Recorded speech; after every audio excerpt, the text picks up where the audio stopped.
Spoštovane in drage sodelavke in sodelavci, zaključuje se še eno leto, ki ni bilo prijazno leto. Leto, ki je bilo preveč smrti, leto, kjer so vladali z odloki, leto, ki je bilo preveč sovražnega govora. Ampak to ne velja za našo mestno družino. To, kar ste vi, kar smo mi naredili v tem letu, bo ostalo zapisano v zgodovini.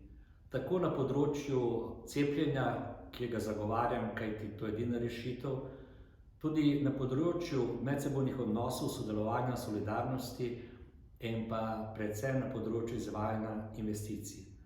Kar 170 je bilo. Zato iskrene čestitke in pa hvala vsakemu posamezniku in vsem skupaj.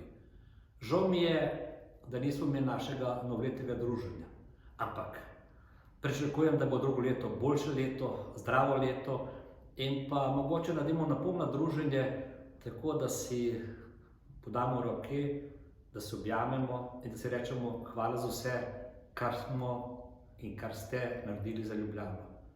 V novem letu vam želim veliko zdravja, sreče, solidarnosti, sodelovanja. Želim še naprej živimo skupaj, spoštujemo vse različnosti in da nimamo nobenih ograj, ne okoli mesta, okoli ulic, predvsem pa ne v glavah.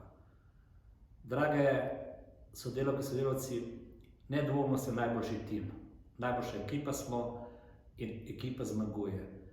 In prepričan sem, da to vejo tudi Ljubljančani in Ljubljančanke, da smo v njihov servis in da se lahko vedno obrnejo na nas. Še enkrat hvala in pa srečno Ljubljana, najlepše mesto na svetu, Ljubljana mesto heroj v letu 2022.